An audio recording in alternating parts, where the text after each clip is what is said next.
Hoje nós vamos falar sobre o amor, o grandioso amor de Deus.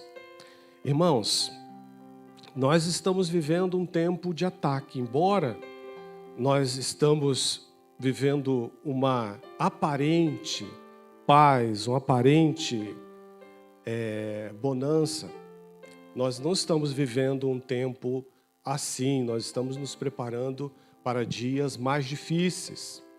Nós temos visto as escaladas no nosso país, no nosso governo, e o que acontece lá afeta a vida de todos.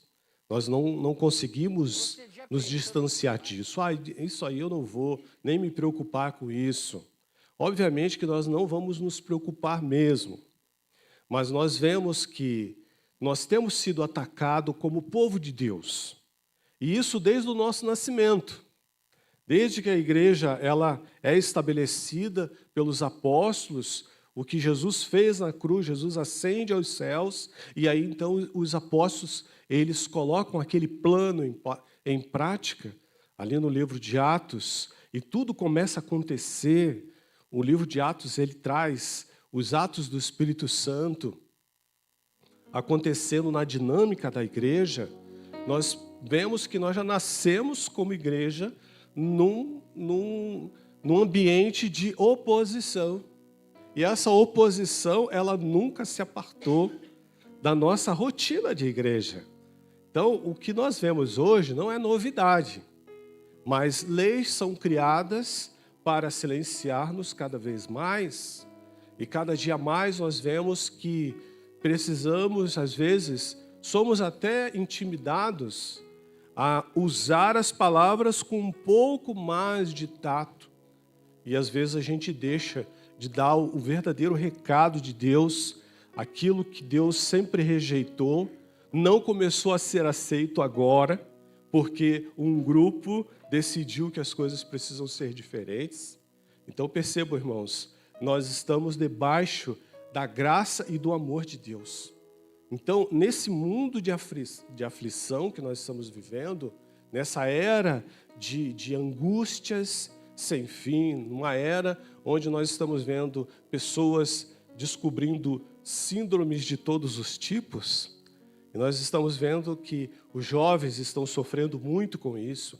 Nós temos visto a alteração no comportamento dessa juventude, a intimidação, o silenciamento, a intimidação lá fora, intimidação na faculdade. Se você é crente hoje, numa faculdade federal, você vai sofrer uma pressão muito terrível. E não só na faculdade federais, mas nas faculdades de um modo geral, nós percebemos que o crente tem sido muito perseguido para silenciar, para constranger. E nós não podemos ficar quietos com isso. Nós não podemos aceitar isso e dizer, bom, agora é assim, então que seja assim. Não, nós temos, o nosso Deus é o Deus de todo o universo. Eu não esqueço do Salmo que diz que do Senhor é a terra e a sua plenitude, o mundo e aqueles que nele habitam. Então o nosso Deus, ele disse, ide por todo mundo e pregar o Evangelho. E nós vamos continuar fazendo isso. Nós temos hoje uma sociedade que ela foi esculpida, o mundo ocidental, ele foi forjado através do cristianismo. Toda a liberdade que nós temos hoje de ir e vir, de falar, de contestar, é tudo fruto do cristianismo. Nós temos essa bênção para repartir com o mundo, mas nós temos visto que esta liberdade está sendo ameaçada a cada dia. Então, hoje, nós vamos ler na palavra, aqui em Romanos, capítulo 8, a partir do verso 31. Romanos 8, a partir do verso 31. E assim diz a palavra de Deus. Que diremos, pois, diante destas coisas? Se Deus é por nós, quem será contra nós? Aquele que não poupou o seu próprio filho, mas o entregou por todos nós, como não nos dará graciosamente com ele todas as coisas? Quem fará alguma acusação contra os escolhidos de Deus? É Deus quem os justifica. Quem os condenará? Foi Cristo Jesus que morreu e mais, que ressuscitou. Ele está à direita de Deus e também intercede por nós. Quem nos separará do amor de Cristo? Será tribulação, ou angústia, ou perseguição, ou fome, ou nudez, ou perigo, ou espada, como está escrito: por amor de ti enfrentamos a morte o dia inteiro. Somos considerados como ovelhas destinadas ao matadouro, mas em todas essas coisas somos mais que vencedores por meio daquele que nos amou. Pois estou convencido de que nem a morte, nem a vida, nem os anjos, nem os demônios, nem o presente, nem o futuro, nem poderes, nem altura, nem profundidade, nem ninguém em toda a criação será capaz de nos separar do amor de Deus que está em Cristo Jesus, o nosso Senhor. Amém? Senhor Jesus, estamos aqui falando deste grande amor. Senhor, que este amor inunde os nossos corações. Que a Tua palavra, ela permaneça uma chama viva dentro de nós. Que não venhamos a nos constranger diante de uma sociedade que está banalizando todas as coisas que o Senhor deixou para nós. Como se nós tivéssemos que nos achar ridículos por pensar assim. Mas, Senhor Deus, reaviva o nosso coração, reaviva a nossa força, o nosso entendimento. Que os nossos jovens se tornem cada dia mais corajosos e cheios do Teu Espírito Santo, o espírito de intrepidez, o espírito de coragem. Senhor Deus, que se levante uma geração forte e cheia de convicção para repartir com esta sociedade. Nós oramos, Pai, no nome de Jesus. Amém. Então, amados, que verso bonito, que texto bonito. Já podia dizer amém e até mais tarde. Porque esta mensagem aqui, este capítulo, ele é riquíssimo. Ele diz o amor de Deus de uma forma tão maravilhosa. Você vai perceber aqui que nada poderá nos separar do amor de Deus que está em Cristo Jesus. Nada. Você pode estar passando por problemas, você pode estar passando por dificuldades, você pode estar passando por angústias, decepções que seja. Nada poderá te afastar ou te tirar o amor de Deus que está em Cristo Jesus na sua vida. Jesus Cristo te ama e Ele me amou, Ele nos amou antes mesmo de você ter o aceitado como Senhor. Mesmo antes de você ter tido noção de que havia um Deus que te amava, Ele já te amava. Ele te amava desde o ventre da sua mãe. Então nós temos esse privilégio, nós temos essa segurança. Então, irmãos, quando eu olho e vejo as angústias daqueles que estão vivendo nessa sociedade, uma sociedade perversa, corrompida, você não pode ter opinião, você é criminalizado pela sua opinião. Onde que você poderia imaginar que chegaria esse tempo em que você se constrangesse por confrontar o pecado? A igreja, aos poucos, se ela não se perceber, se nós não nos percebermos, nós vamos nos intimidando com isso. E nós vamos falando menos, nós vamos confrontando menos. Aquilo que estava errado, a gente se encolhe e não confronta, porque a gente acha que está sendo inconveniente. Nós não podemos deixar ser sequestrados por essa cultura. A nossa cultura é a cultura do céu. Nós não nos rendemos à cultura da terra, nós somos os contra a cultura. Porque nós pregamos o Evangelho de Cristo. O Evangelho de Cristo, ele foi perseguido desde o começo. Havia Roma, que era o berço de toda a cultura ali. Roma estava no auge, no apogeu na terra. Então veja, nasce um rei dos reis entre os judeus. Obviamente que César disse, mas que rei dos reis é esse? Quem é esse Rei dos Reis? Que se disser Rei dos Reis, é rei sobre mim. Então percebam, irmãos, que nós desde o começo já nascemos nessa atmosfera de perseguição.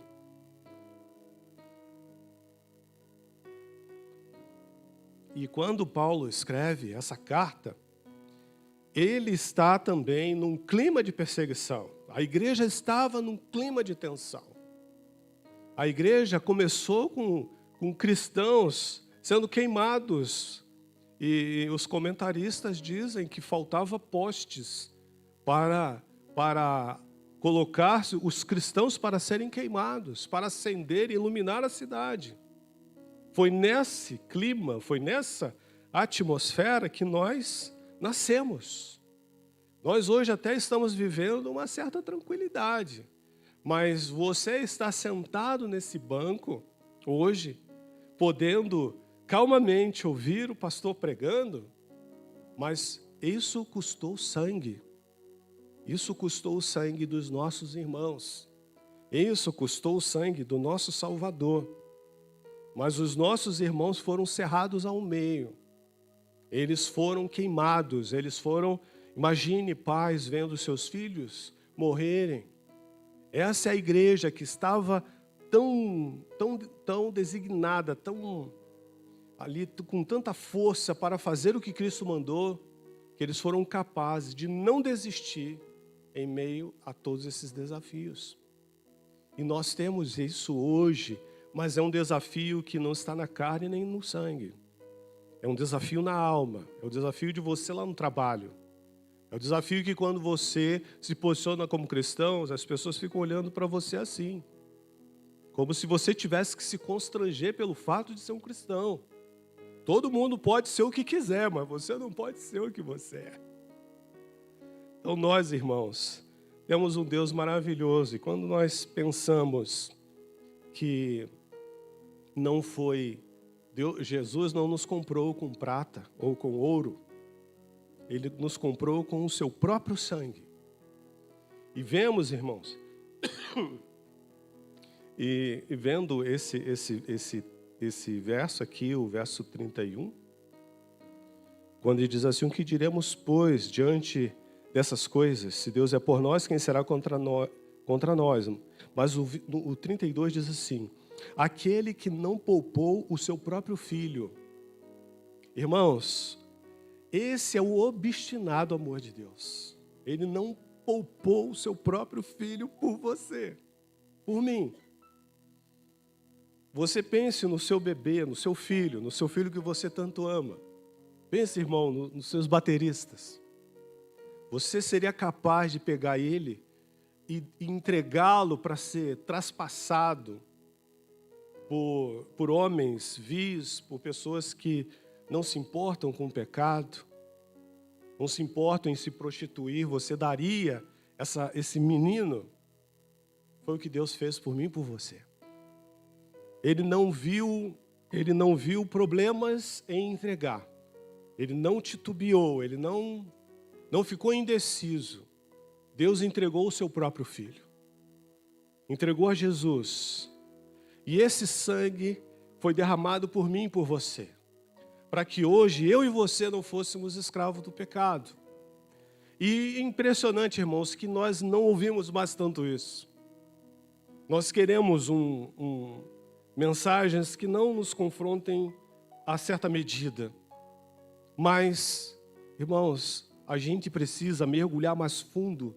É uma pena que a minha linguagem não alcança mais do que isso. Eu gostaria de conseguir ir muito mais fundo. Mas o que nós podemos dizer sobre Jesus? Jesus morreu por mim. Morreu para que eu hoje fosse livre. Para que eu hoje pudesse ter esperança. E quando eu penso num futuro, eu penso que eu estarei junto com os meus irmãos. Os meus avós já foram, já tenho irmã que já partiu para Jesus. Eu tenho pessoas amadas do meu convívio que já partiram e que eu os amava. Parecia que quando eu convivia com eles, eles nunca iam partir, mas partiram. E já estão lá. E eles falavam para mim dessa esperança. E era só uma esperança. Mas agora não é mais esperança, agora é a realidade. Nós estamos, irmãos, aqui dentro da antessala do céu. Você está na antessala. Sabe quando você vai pegar o voo e você fica na recepção lá esperando o avião chegar? Nós estamos na recepção. E um dia nós não precisaremos dizer adeus. Não precisaremos. Essa não fará parte da nossa preocupação, porque Deus já cuidou disso. Quando Deus olhou para você e ele viu o que você seria no futuro. Deus viu você, Ele já viu você no final da história, que é lá no céu com Ele. E o Espírito Santo, que nós estamos aqui todas as manhãs falando sobre Ele, Ele está empenhado em fazer você chegar lá. A obra de Deus na sua vida, ela é infalível, porque não é uma obra sua, é a obra de Deus. Deus está prometendo isso, Ele prometeu. E se Ele prometeu, Ele vai cumprir. Aquele que começou a boa obra, não é isso? Ele irá completá-la até o dia do Senhor Jesus. Então, amados, nós temos isso a nosso favor. Então, quando você, durante a sua semana, você sai daqui da igreja, você sai com um gráfico lá em cima, tua alegria está lá em cima. Mas quando chega a semana, vêm as lutas. Quando a semana vem as preocupações, as dores, vêm as nossas decepções, as coisas que às vezes você quer, mas elas não acontecem como você quer. Lembre-se de que nada poderá nos separar do amor de Deus que está em Cristo Jesus. Não há luta, não há angústia, não há poderes, não há governos, não há demônios, como a Bíblia falou. Nada poderá. Mas nós temos que nos lembrar disso. Essas coisas precisam estar povoando a nossa mente, o nosso coração. Porque nós, irmãos, podemos, em alguns momentos, entrar por um lugar de sombras. Porque nós esquecemos. Sabe quando a gente tem aquela amnésia momentânea, a gente esquece que a gente é filho de um Deus tão maravilhoso. E a falta de entender essas coisas adoece muito o cristão. Porque quando o cristão, ele se afasta dessas verdades que são ditas a seu respeito, aí os problemas emocionais tomam conta. Os problemas, e esses problemas, eles afetam até o nosso comportamento. Altera o nosso comportamento, altera nossas percepções. Quando você esquece o que foi dito a seu respeito, até as suas percepções elas ficam comprometidas. E aí então, meus amados, nós sofremos, mas sofremos à toa. Porque Deus, Ele está conosco. Quando é que Deus fica longe de você? Quando é que Ele se afasta de você? Uma vez, o professor fez uma pegadinha na sala. Ele disse assim: amados, quando um crime está acontecendo, o que vocês me dizem? Deus está ali ou não está ali? Alguns alunos, Deus não vai estar nesse momento, né? Se você pensa assim, você está negando a onipresença de Deus. A onipresença de Deus, ela não se dobra a nada. Então, Deus está presente na tua alegria. Deus está presente no seu sofrimento. Ele pode não estar ali do jeito que você gostaria que Ele estivesse. Você gostaria que Ele estivesse ali pegando você, tirando você do sofrimento. Mas, muitas vezes, quando a gente muda um pouco a nossa ideia, você vai ver que Deus, ele atravessa o vale da sombra da morte com você. Ainda que eu ande, lembra? Pelo vale da sombra da morte, não temerei mal algum, porque tu estarás comigo. Deus entra no vale com a gente. E Deus está lá nos altos também com a gente, nas vitórias. Mas nós não podemos esquecer isso. Eu percebo, irmãos, que já tem algum tempo que nós não ouvimos muito falar sobre a inerrância da palavra. Ontem eu comentava com o nosso pastor. A palavra de Deus, ela é inerrante. Essa é a nossa convicção de fé. Isso está lá nos nossos princípios batistas. A inerrância da palavra.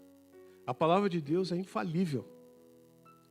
Então, se você ler a palavra a partir desta perspectiva, a partir deste olhar, a sua captação de tudo que você lê ali é diferente. Porque é o próprio Deus falando com você, falando comigo. Nós não podemos desprezar isso, porque isso é saúde para a gente. Eu estava aqui quando as irmãs começaram a contar as suas vitórias, e eu falei assim, meu Deus, o pastor tinha dito agora de manhã, que Deus tinha mudado toda a programação dele ontem, né? Foi isso. Quase que mudou a minha aqui. Eu lembrei do Salmo 103. Bendize a minha alma ao Senhor, e tudo que há em mim bendiga o seu santo nome. Bendize a minha alma ao Senhor, e não te esqueça de nenhum dos seus benefícios. É Ele que cura todas as suas enfermidades. É Ele que perdoa todas as suas iniquidades. Irmãos, eu não preciso saber disso. Não precisamos saber disso. Se essa consciência estiver apagada da minha vida, eu estou perdendo.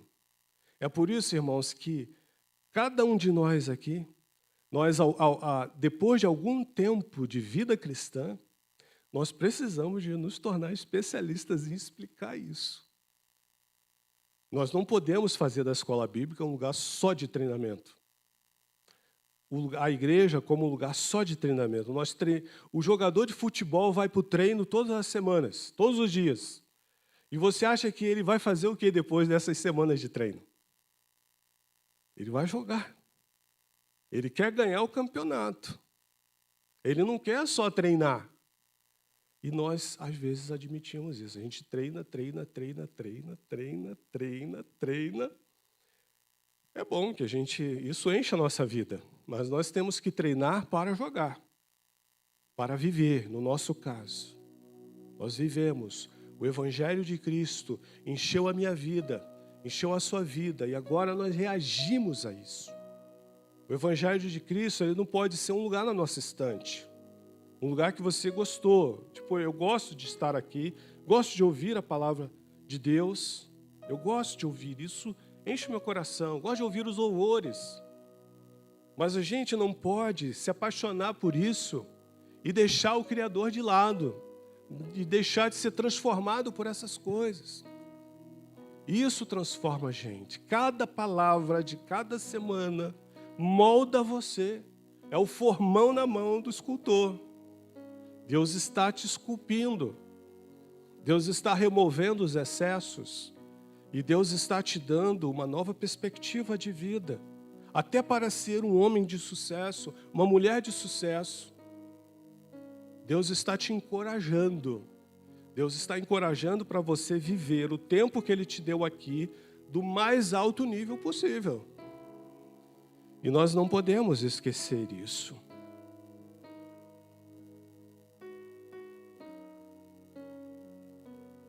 O mundo tem nos apertado. No verso 33, a palavra diz assim: quem fará alguma acusação contra os escolhidos de Deus? É uma pergunta, e ele responde: é Deus que os justifica. Você foi tornado justo por um ato da justiça de Deus.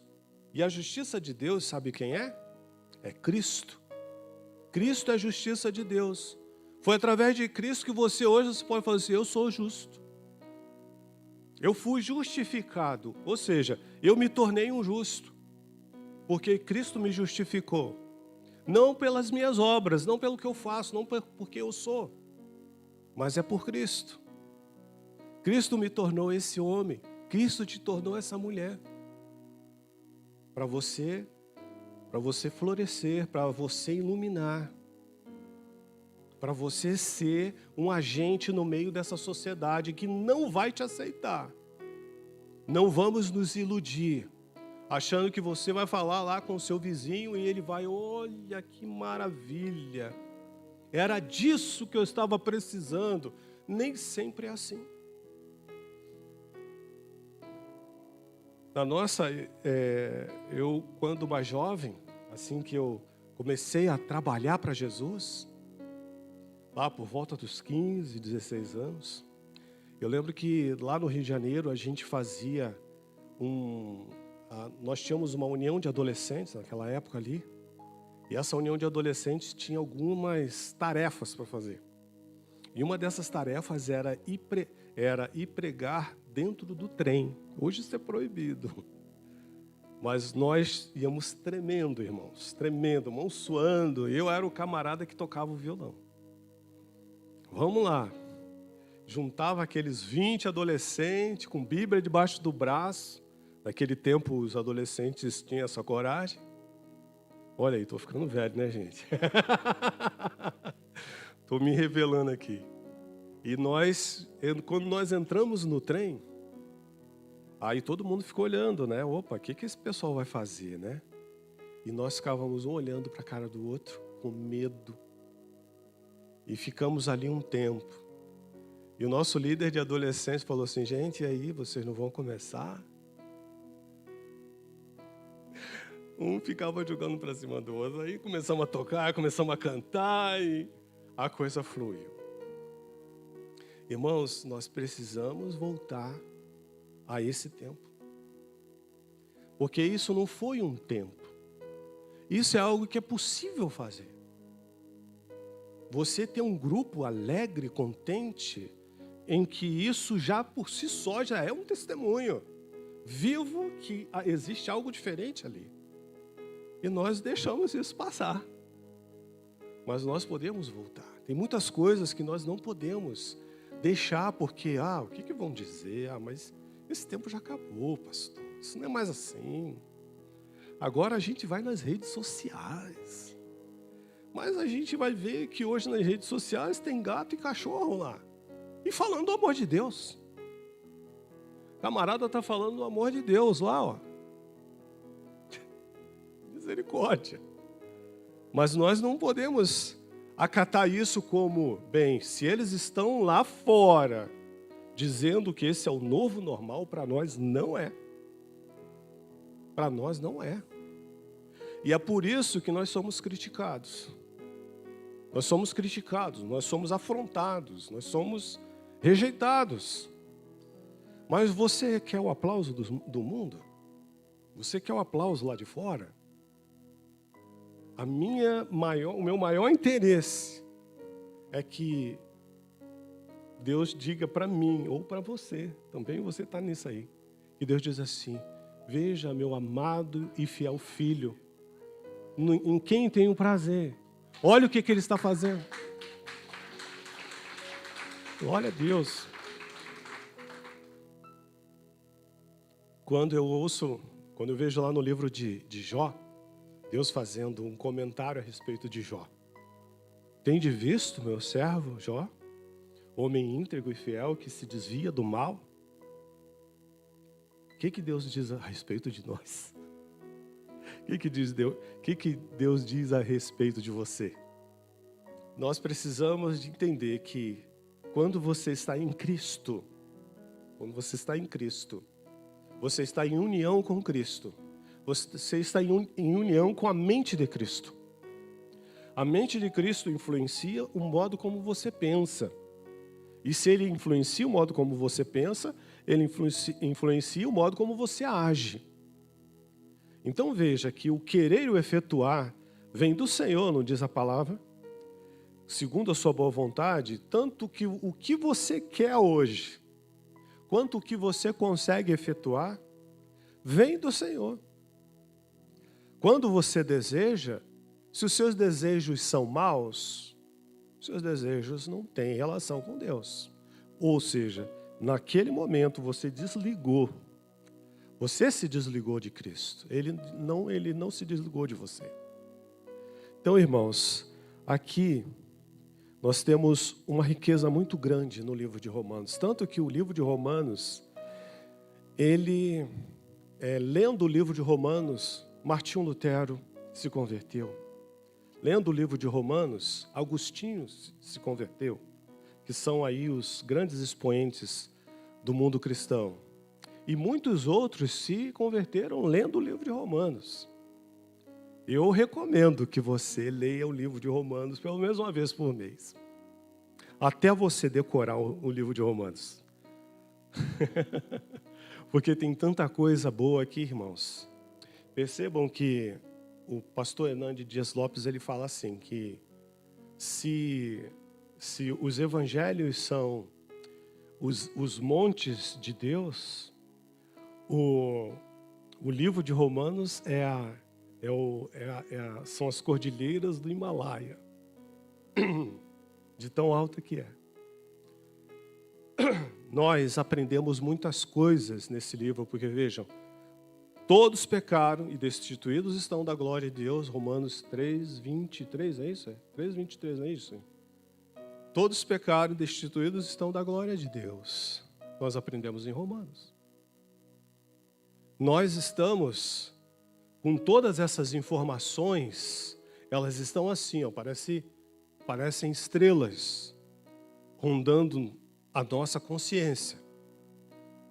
Nós temos que mantê-las sempre ali. Por isso, nós não podemos nos esquecer que a Bíblia é a palavra de Deus. Ela não contém a palavra de Deus, ela é a palavra de Deus. Ela é a própria palavra de Deus. Os seminaristas, quando fazem concílio, é uma das respostas que nós damos. Aquele que está fazendo as perguntas, ele pergunta para você: a Bíblia é ou ela contém a palavra de Deus? Se você disser que a Bíblia contém a palavra de Deus, ele não aceita a resposta. A Bíblia é a palavra de Deus. É a palavra de Deus.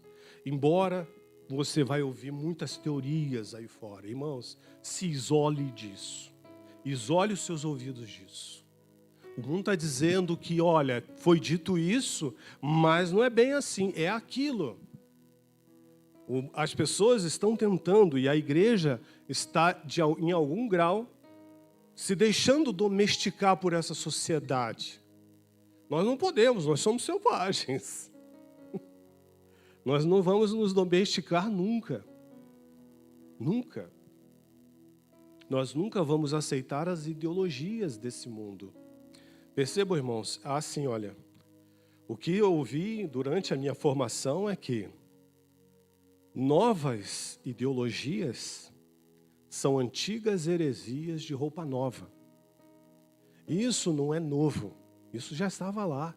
Roma, o Império Romano, segundo historiadores não cristãos, diz que o Império Romano caiu, foi decadente e começou a sua decadência a partir da sua queda moral. Não foi porque o exército ficou mais fraco, mas é que os homens começaram, e quando Paulo começa o livro de Romanos, ele fala sobre a decadência da humanidade e está falando para Roma. Ali de homens se inflamando contra homens. Então ele está falando de quê? De uma decadência. De valores que estão sendo abandonados. Isso há muito tempo. E isso levou a essa queda, levou à queda de muitos outros grandes impérios. Agora, por que o cristianismo é o reino que continua vivo durante tanto tempo? Irmãos, tanto tempo. Quando Jesus ascende aos céus ali em Atos, ali no capítulo 1, 500 testemunhas viram ele ascender aos céus.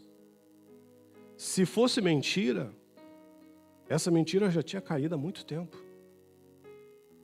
Aquelas pessoas, abaixo de torturas, abaixo de ver família sendo morta, não negaram a verdade que Jesus tinha ascendido aos céus.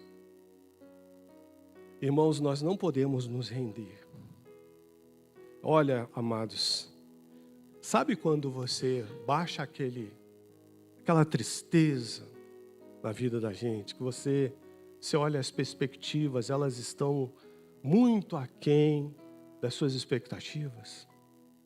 Sabe quando você olha e você não vê horizonte? Eu sei que pode ter pessoas aqui hoje assim. Mas, irmãos, quando a gente se volta para esse texto aqui, essa tristeza tem que se render. Tem que se render. Porque nada poderá nos afastar do amor de Deus que está em Cristo Jesus. Olha, se eu e você, se nós fizermos alguma coisa que desagrade a Deus, Deus vai moer você. Mas não porque Ele está te castigando, mas é porque Ele não quer que você se afaste da sua graça, que você abra mão de um tesouro que às vezes nem você mesmo está entendendo. E Deus vai lá e corrige. Eu lembro ali em Hebreus 12, vai dizer assim: eu corrijo e castigo a todo aquele que recebo como filho. Se você, e ele ainda diz assim, se você estiver sem castigo ou sem repreensão, você não é filho. Se você estiver aprontando lá no mundo e Deus não está fazendo nada, saiba que você precisa voltar e aceitar Jesus. Porque se você é filho, não vai passar em branco. Irmãos, olha, nós aqui que somos pastores, a gente sabe disso. Se você pisar na bola, você já era. Para os homens, não já era para Deus, mas Deus vai te moer. Deus vai moer a gente. E se você se calar, Deus vai te cobrar. E se você fugir, você vai entrar na mira de Jonas. Olha, e eu sei o que é isso. Então, meus amados, Deus nos ama e Ele não nos amou à toa. Primeiro, quando eu me relaciono com uma pessoa que eu conheço, um novo amigo, ou alguém que eu começo a conviver, eu tenho dentro do meu coração que eu estou lidando com uma pessoa única na história, não é só nesse tempo, nessa geração que eu estou. Quando eu conheci você, aí os irmãos aqui, eu estou me relacionando com a pessoa que não tem nenhuma cópia de você. Ou seja, irmãos, isso é um privilégio que não dá nem para medir. Lidar com você, ter a sua amizade, ter o seu carinho, é a coisa muito especial. Porque você é único. Você é único. Porque Jesus Cristo, quando morre por nós, Ele está resgatando isso, Ele está resgatando os seus. Os seus. Quando Jesus te salvou, Ele não te salvou para manter você no cativeiro de angústias, de depressão, de tantas outras coisas, de tantas outras síndromes que esse mundo tem produzido. Jesus te resgatou para você se tornar um ser consciente, uma bela representante dele nessa terra. Para você refletir o amor dele, para que quando alguém olhe para você, ela possa perceber o que é uma pessoa que recebeu o amor de Deus. Você é exatamente isso. Você é e você reflete esse amor. Você tem o selo do Espírito. O selo do Espírito está ali.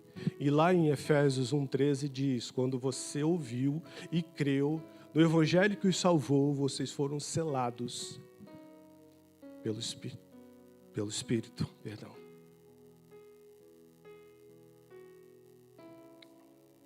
Então, amado, creia e não esqueça. Nada poderá nos afastar do amor de Deus que está em Cristo Jesus. Mas tem uma coisa, irmãos. O irmão Rodolfo pregou aqui há um mês e pouco atrás. Ele falou, e não vos conformeis com esse mundo. Romanos capítulo 12. Ou seja, não assuma a forma desse mundo. Não deixe que o mundo vá te doutrinar. Não permita isso. E nós temos um risco grande. O risco grande são as distrações. Nós temos muitas distrações. O império do outro lado, criou muitas distrações. Nós maratonamos séries. Eu não vejo como pecado você ver uma série. Mas quando isso rouba a porção que a Deus é devida, aí você está cometendo um erro muito grande. Nós estamos permitindo que o mundo esteja nos moldando.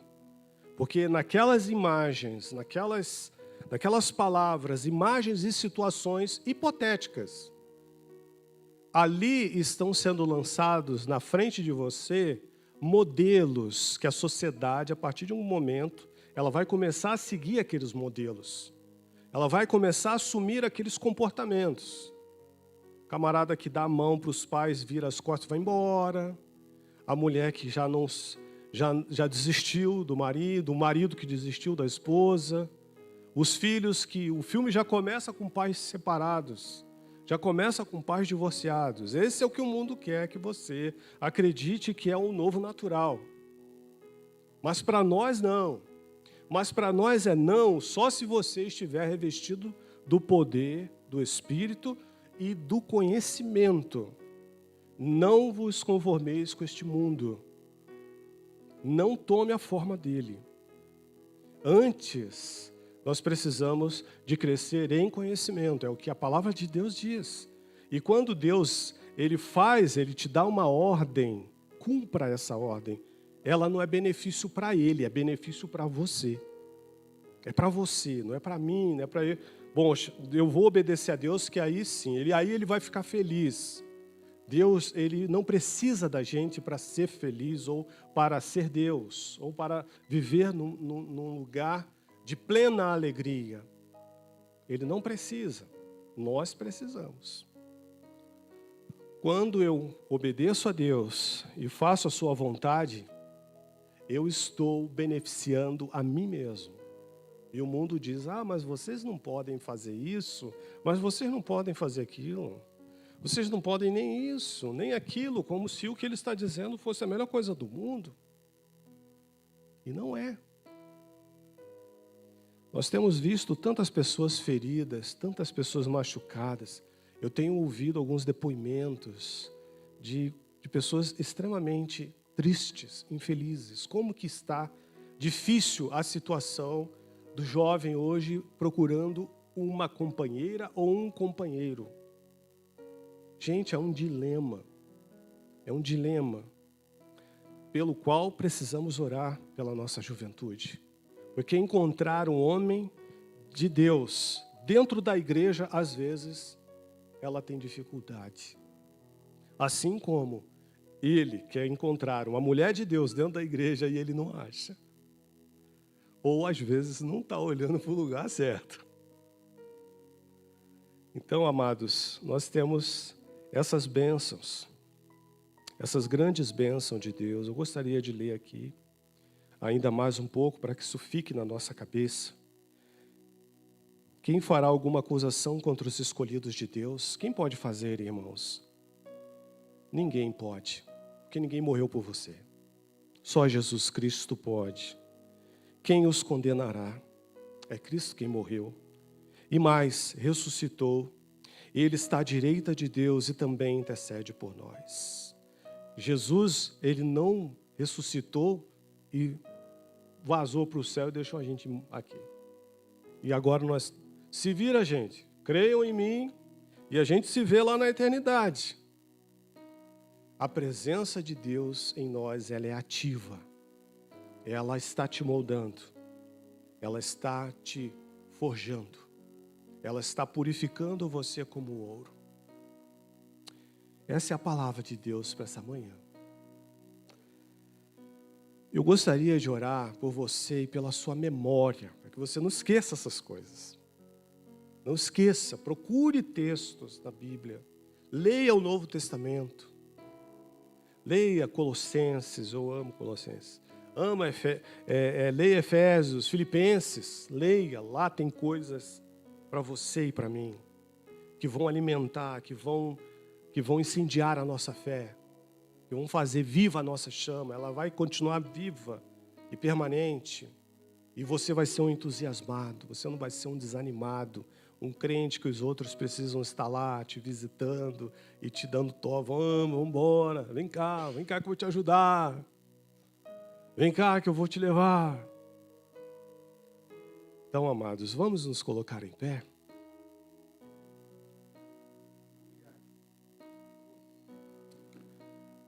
Amado Jesus, aqui está a tua igreja, aqui está o teu povo. Esses são os valentes do Senhor. Esses são aqueles que mantêm o estandarte do teu evangelho erguido. E eu louvo a ti, Senhor, porque eles não deixam esse estandarte cair. Eles estão firmes, eles estão lutando. Eu peço, Senhor, que esta consciência não escape deles, que eles não se esqueçam de que nada poderá afastá-los do teu amor. Nada, nem altura, nem profundidade, nem anjos, nada, nada, nada, nada. E nenhuma outra criação em todo o universo poderão afastá-los de ti. Porque com amor eterno o Senhor nos amou. E isso não pode fugir do nosso entendimento. E precisamos, Pai, fazer desdobramentos desse pensamento. E ele precisa assumir formas maiores ainda, para que possamos dar sentido à nossa fé àqueles que estão à nossa volta. Senhor, e quanto aos ataques do mundo, que possamos blindar os nossos corações. Que os nossos corações estejam blindados para todas as críticas, constrangimentos, piadinhas. Senhor, que possamos seguir firmes e constantes na Tua presença. Senhor Deus, abençoe o domingo do Teu povo. Senhor Deus, que haja alegria na casa, que haja paz no lar, que haja, Senhor Deus, ali a Tua presença perceptível, levando paz, encorajamento e amor. Assim oramos, Senhor, no nome do Senhor Jesus. Amém. Amém.